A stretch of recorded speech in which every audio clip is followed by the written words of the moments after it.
Eu sou o Chief Marcos Bonfim. Hoje eu gostaria de fazer com você, bater um papo, trocar uma ideia, trocar informações, fazer alguns questionamentos, independente do seu posicionamento, vamos dizer assim, ideológico, religioso, cor, enfim, uma coisa, fazer assim, bastante aberta para que nós possamos refletir, crescer e dialogarmos, né? Todos vocês sabem que eu tenho 3 cidadanias. E essa semana eu tive pensando muito sobre isso e acabei me questionando o que é ser um cidadão, não é verdade? De um país como o Brasil, Estados Unidos, Portugal, o que é ser cidadão, né? Quais são as nossas obrigações, quais são os nossos deveres? Mas vamos falar especificamente de Brasil. Porque o que me chama muita atenção é que os nossos valores, eles na verdade, eles são, vamos dizer assim, bastante questionáveis no posicionamento em que nós tomamos.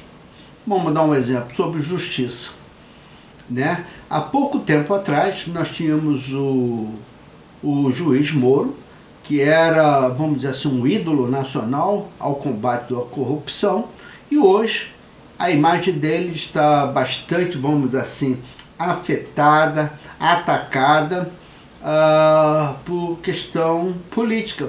Aí meu questionamento a você, a pergunta é o seguinte: o porquê antes ele era o nosso herói combatendo a corrupção e agora não é mais o nosso herói, passou a ser um homem bastante atacado por diversos grupos? A minha questão, independente, você é liberal, é conservador, você é de esquerda, você é de direita, você é de centro, independente dessas coisas, nós temos que começar a questionar a nós mesmos, aonde eu baseio os meus valores, aonde eu baseio os meus princípios. Não é verdade? Então, ontem eu acreditava nisso e hoje eu acredito o oposto e, na verdade, sem nenhuma razão, sem nenhum fundamento. E o que me chama muita atenção é que nós ficamos cegos. Nós não conseguimos ver à frente. Então, eu falei aí sobre, sobre a corrupção, acabei de dar um exemplo aí em relação ao juiz Moro. E vamos voltar ao sistema de justiça. A nossa justiça, ela é baseada de acordo com o nosso interesse e não com a verdade e com a justiça. Aquela balança cega, isso não acontece no Brasil.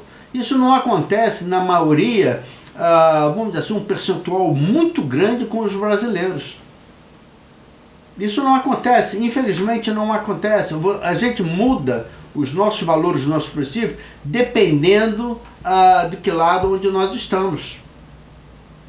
Realmente nós queremos justiça? Uma justiça em que o culpado seja punido ou, bom, esse cometeu, mas não sabe, a gente passa a ter complacência, ser bonzinho, diminui a sentença, ver com os outros olhos, etc, etc. Uma outra questão depois eu vou voltar em exemplos, tá? É a liberdade de expressão. As pessoas por muito tempo confundem liberdade de expressão com agressão, com ofensa, com mentira, com calúnia, com ataques, etc, etc. E uma outra coisa que eu quero questionar vocês, nós estamos vendo aí agora esses últimos dias, investigações acontecendo rapidíssimas para certos tipos de pessoas e para certos tipos de políticos. Mas para outros não. Protelando. Eu vou voltar isso tudo com exemplos, tá? Para ficar bastante... É só para começarmos a esquentar e começarmos a refletir naquilo o que nós vamos mencionar. Então, vamos começar primeiro o que está virando moda agora, a reforma administrativa. Vamos começar agora entrar num assunto mais sério. A reforma administrativa ela é parecida com a reforma da Previdência. Vamos ferrar o povo. Uma ou outra elite não foi prejudicada, mas o povo, na sua maioria, acontece gradativamente. Então eu vi durante essa semana, né, a reforma do povo, da administrativa, com exceção de quem ganha mais dinheiro no Brasil e quem tem poder. Promotores, procuradores, juízes e políticos. Rapaz, é um negócio assim que você... Por que o povo tem que entrar nessa reforma e essas categorias não? Então vamos lá dar um exemplo. Vamos falar da minha experiência nos Estados Unidos. Um juiz ganha bem nos Estados Unidos? Ganha. Uma média de 120 a 200 mil dólares por ano, mais o seguro de saúde.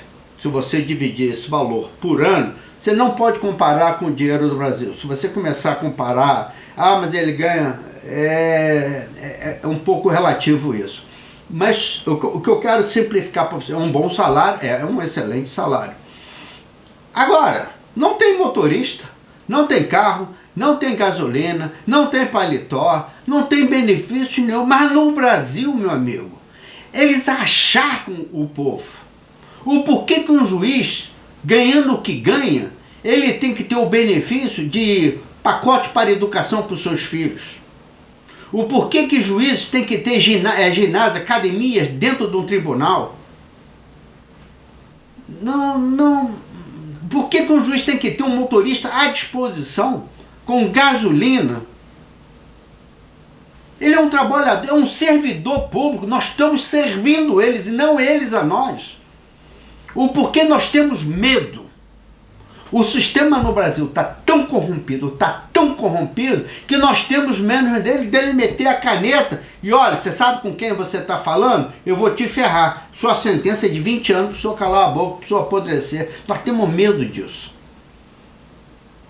Nós temos medo de confrontar a verdade. Haja vista, lembra da CPI da toga? Foi abafada. E foi abafada por quem? Pelos aqueles que gostariam de fazer justiça na sua campanha e fazer a lei e a honestidade prevalecer. E hoje isso é o oposto e nós estamos vendo aí uma mudança radical naquilo que nós voltamos no passado com os valores baseados, hoje sendo todo ele jogado fora como a Lava Jato. Aquilo em que transformou o Brasil, combate da corrupção, hoje ela tem uma visão, ela tem um posicionamento e a valorização totalmente diferente do que um ano e meio atrás. Gente, o porquê isso? O porquê isso? Então vamos falar sobre o funcionário público, né? Afetar direito adquirido, não pode mexer, só o daqui para frente. Por que não pode mexer? Por que o trabalho da privada pode mexer? Por que mexeram no sistema da Previdência? E o do servidor público, olha o nome, servidor público, esse você não pode, é direito adquirido. Então um carro, gasolina, motorista, é tudo direito adquirido? O direito adquirido é quando o povo decide, faz as suas leis e determina o que tem. Isso que é o direito adquirido. Se vocês podem mexer no bolso do povo, pode-se mexer no bolso do servidor público. E vem com esse papo de direito adquirido. O que tem que prevalecer é a vontade do povo e ponto. Esse é o direito adquirido. Mas no Brasil não. Vamos com chavões. Lembra aqueles que eu falo os chavões das igrejas? O cara pensa que o cara incorporou Deus e está ali falando a verdade, mas na verdade está manipulando o povo. Não. Aqui Espírito Santo, louvar o Espírito Santo. Agora é hora de dinheirinho. E as pessoas seguem. E as pessoas acreditam. Então, falando aí sobre o que tá... Eu recebi isso aqui, olha. Mais de 1.000 vence ação contra o INSS todo mês. Você lá sabe o que é isso? Todo mês. Revista Econômica. Saiu no dia 6 de setembro de 2020. Mais de 1.000 ações. Mais de 1.000 vence ação contra o INSS todo o mês. Rapaz, é um escândalo isso. E o povo não sabe. O povo não vive, o povo não confronta isso. O quanto isso custa para o povo. E tem aqui uma outra reportagem. Tem gente morrendo tentando se aposentar. Vamos analisar. O Bolsonaro há muito tempo vem exigindo que tudo abra e volte ao normal. Certo? E o INSS? Prolongando,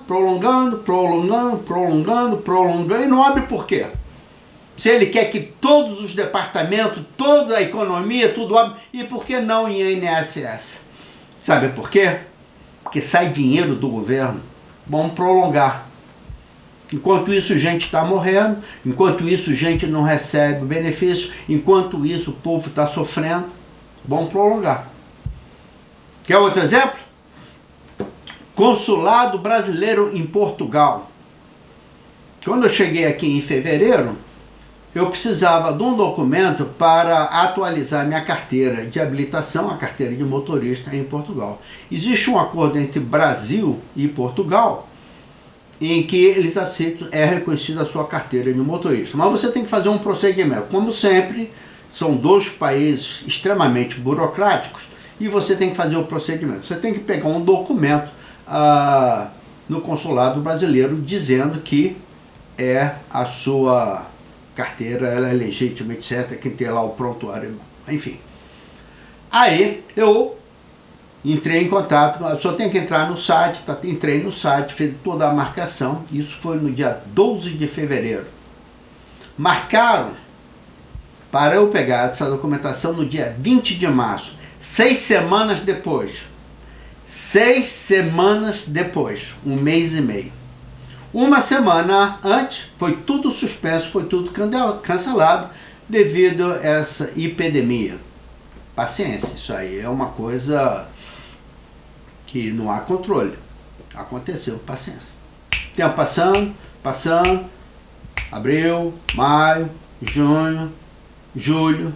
Eu tento entrar em contato, não consigo, o telefone chama, ninguém consegue. Eu tento entrar, peguei o e-mail da administração, mandei o e-mail, não tive resposta, deixei recado, não tive resposta, enfim, mandei um e-mail para o Itamaraty, o Itamaraty entrou em contato com o consulado entrou em contato comigo, através de e-mail, tenho isso documentado, dizendo que eu tenho que ir no Brasil. Não fala diretamente que eu tenho aqui no Brasil, mas que eu tenho que resolver esse problema dessa documentação no Brasil. Então eu esperei todos esses meses para eu agora ter que ir no Brasil, pegar um documento para trazer, para fazer, oficializar a minha carteira de habilitação, minha carteira de motorista. E a razão que veio no e-mail, nós estamos em construção. Como que estamos em construção? Para atender, dar um pedaço de papel. Todos os consulados que eu já fui, e todos eles, americano, brasileiro, vários, tem um vidrão, antes da doença, tem um vidrão na frente que você não tem acesso à pessoa. O papel vai por baixo e sai por baixo. Então, o problema dessa doença seria o mínimo possível. Mas até hoje ainda está fechado o consulado, enquanto isso o nosso presidente Jair Bolsonaro quer que todos estejam trabalhando. Não há dinheiro no governo, mas o consulado está em obras, eles ganham uma fortuna em euro ou em dólar, vários benefícios, e nós não somos servidos. A outra coisa, você tem que pagar pelo serviço. Isso não é de graça.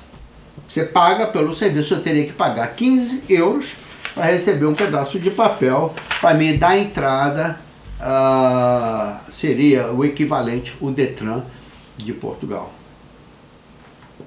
E aí, nós aceitamos isso tudo. Nós aceitamos, e o tempo vai passando e nós aceitamos.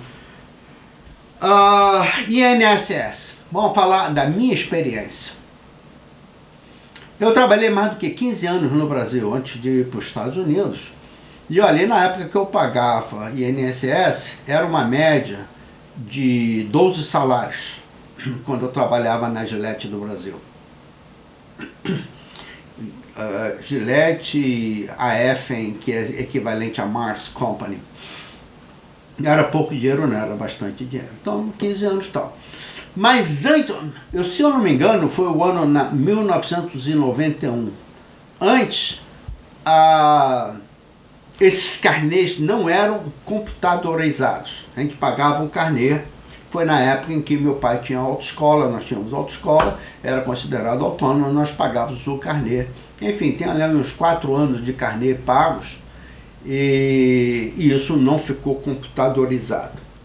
Depois de uns certos anos, já estava, automaticamente estava tudo no computador e automático. Bom, eu estive, resumindo, estive no INSS mais ou menos uns 4, 5 anos atrás. E aí o rapaz olhou, tarará, o senhor já tem o seu tempo equivalente, o senhor pode dar entrada com 15 anos, o senhor vai receber um salário mínimo de aposentado. Perfeitamente. Isso eu já estava já com 60 anos, tal, eu já estava começando a olhar, ver os meus direitos. Bom, se o senhor continuar pagando, eu tenho um MEI, né? O senhor continua pagando, o senhor vai jogar dinheiro fora. Foi assim mesmo que o rapaz falou. Que isso não vai alterar o senhor ganhar mais na aposentadoria, porque o senhor está se aposentando por 15 anos de serviço e não uma aposentadoria de 30 anos. Não, tá bom então. Aí passou tal. 2 anos atrás eu volto no INSS, já levando os carnês outra vez, para oficializar a coisa, lá no Rio de Janeiro. A senhora do INSS olhou, tudo bem, que legal, o senhor não pode perder esses carnês não, se o senhor perder esses carnês, o senhor está ferrado, hein? Falei, e aí, como é que vai fazer? Como é que eles vão saber? No dia que o senhor for aposentar, no dia do seu aniversário, o senhor leva isso lá, que eles vão computar. E outros falam, vão escanear. E eu falei, não dá para você falar, isso vai levar muito tempo. O senhor, no dia que o senhor for para fazer escaneamento, isso vai levar muito tempo. O dia que o senhor for lá falei, mas você não disse se eu perder, isso pode... Eu perco todos esses anos? Isso é verdade. E não. Enfim, no dia que o senhor... Aí equivale, no dia... Então. Bom, aí eu fui lá, no dia que eu fiz os 65 anos, dei entrada para me receber um salário mínimo. E aí, estamos fazendo tudo online, tudo através do computador. E o que acontece? Dizendo que o meu aposentamento não poderia ser feito porque eu não tenho tempo suficiente. Tenho sim, tenho os carnês. Só que você tem que levar o carnê lá. Escaneei tudo, mandamos tudo já a documentação e até agora não tive resposta do INSS escaneado. Já tinham uma data marcada para ir lá presente e essa data foi cancelada. E aí marcaram uma outra data, cancelada, já marcaram uma outra, e o Bolsonaro dizendo que todo mundo tem que voltar a trabalhar, menos os servidores públicos. E olha que o meu caso não é um caso, vamos dizer assim, como uma perícia médica, em que as pessoas realmente precisam daquilo, inclusive passam fome, dependendo daquela perícia médica e a coisa. E nós brasileiros nos acomodamos. Nós não nos, isso já vem de anos, não é só o governo Bolsonaro, não. Isso vem de anos. Não estou falando só de governo, estou falando o que aconteceu, está acontecendo no atual, mas isso vem de anos. Capaz de eu morrer e não receber a minha aposentadoria, uma coisa que eu tenho direito, que eu paguei durante muitos anos. E não paguei pouco não, paguei muito. E aí fizeram uma reforma que você não recebe mais aquilo que você pagou, que você tem um teto. Aí não tem os direitos adquiridos. Mas para eles, tem o direito adquirido. E nós engolimos essas coisas. Nós aceitamos passivamente. Reclamamos. Uma outra coisa interessante que eu quero trazer para vocês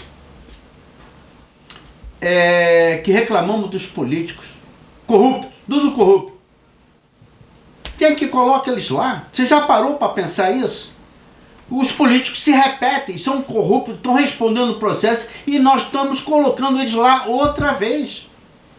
Aí a pergunta fica, quem é o corrupto?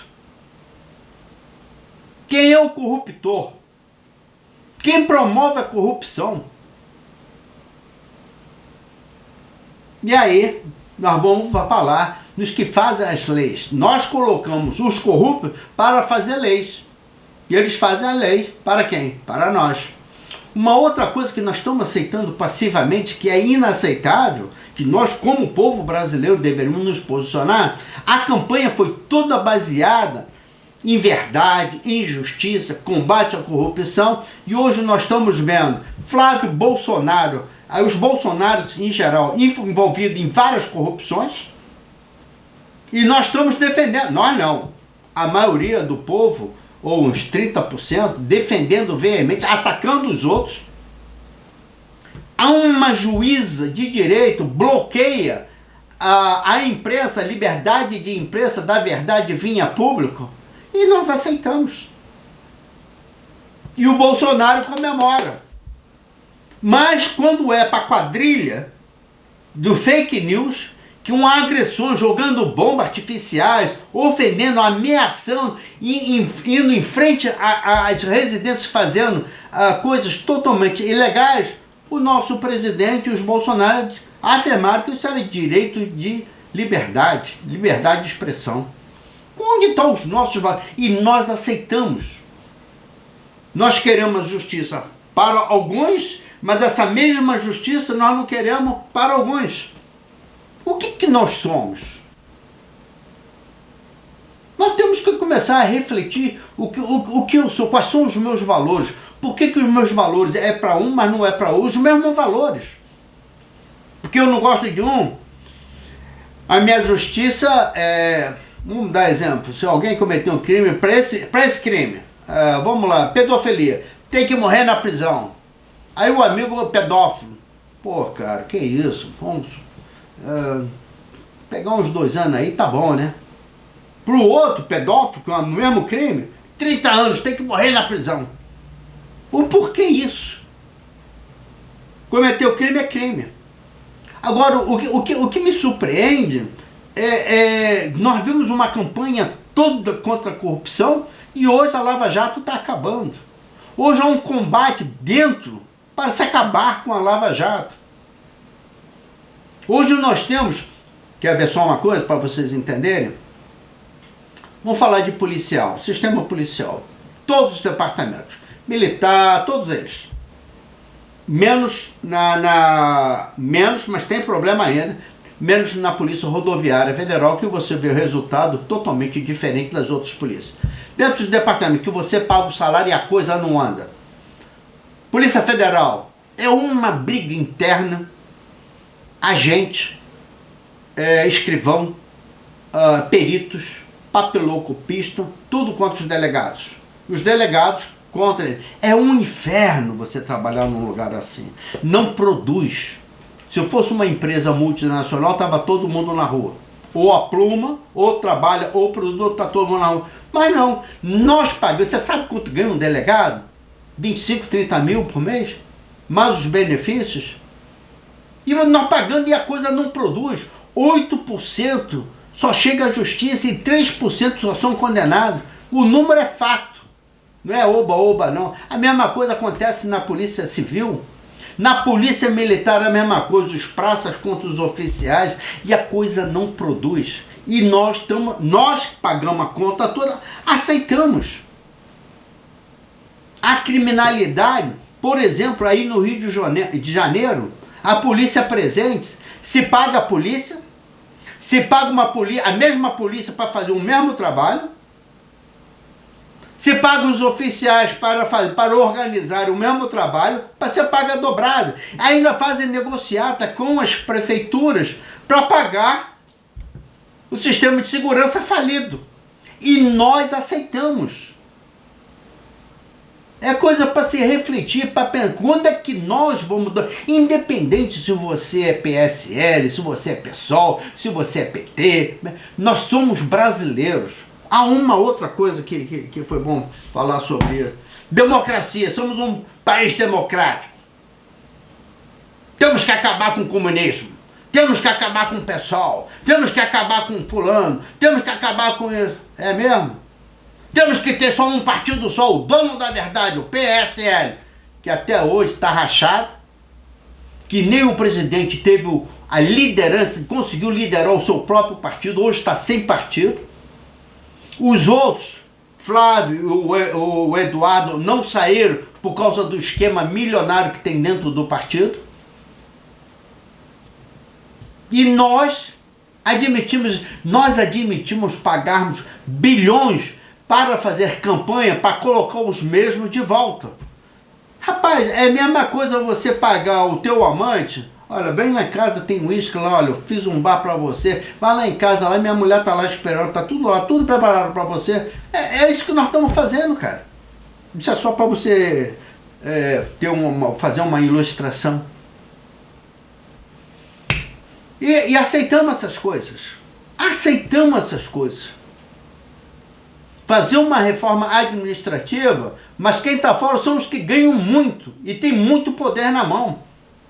Procuradores, promotores, procuradores, parlamentares, militares. Isso não se mexe. O resto, vão ferrar todo mundo. O que mais que eu ia falar para vocês? Então eu já falei para vocês. Nos Estados Unidos, o juiz ganha bem, ganha, mas vai para o trabalho com o seu carro. Ele mesmo vai dirigindo. Não tem essas mamatas de Bolsa Família, Bolsa Comida, restaurante. O problema é dele. Ele é um funcionário público como qualquer um outro funcionário. E outra coisa no Brasil, você sabe com quem está falando?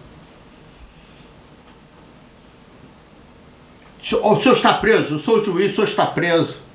Juiz nos Estados Unidos, ele é juiz na corte. Lá fora, ele é um cidadão militar, ele é militar lá dentro do quartel dele. Fora, cometeu o crime, vai responder como qualquer um outro. Mas no Brasil não, cara. No Brasil tudo é diferente, foro privilegiado, ladrão é ladrão. Justiça para todos no Brasil. Nossa justiça é cega. É o cacete, que cega. Não é cega nada. Nunca foi. Nunca foi. E usamos esse chavão, justiça cega, nunca foi. Tá vendo aí? Olha aí, vamos falar no caso do Flávio Bolsonaro. Quantas vezes o cara já apelou pelo mesmo tribunal? Parece que, olha, loteria, algum vai dar certo. Apela outra vez, apela outra vez, apela outra vez, apela outra vez. Aí cai no juiz, num desembargador lá, não sei o que. Olha, está cancelado. Aí prorroga aquela bosta por mais 3 meses.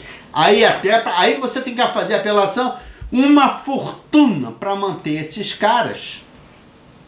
Desembargadores, juízes, essa estrutura toda. Vocês não pensam na estrutura toda. São milhões de reais. Eu e você pagando isso. O povo pagando isso. Agora, quando é para você, povão, tu toma na cabeça. Nós temos o quê? 50% de gente presa, condenados em prisões, sequer nem sem ter um julgamento. Para os outros, que a justiça é cega, isso não funciona. E nós aceitamos isso. Quando é que nós vamos mudar? Aonde estão os nossos valores? Aliás, você deve questionar você mesmo. Quem sou eu? Questione a você mesmo. Quais são os meus valores? O que eu acredito? Porque eu faço a justiça para um e aquela mesma justiça eu tenho outros valores para outro. Um amigo me mandou isso aqui que eu achei muito interessante. Eu vou ler aqui para vocês. Marcos, boa tarde. O brasileiro usa um ditado popular que eu acho ótimo e retrata fielmente como é o nosso caráter. Que é o seguinte: farinha pouco, meu pirão primeiro. É mentira ou é verdade? Que se dane você. O senso coletivo do brasileiro é muito baixo.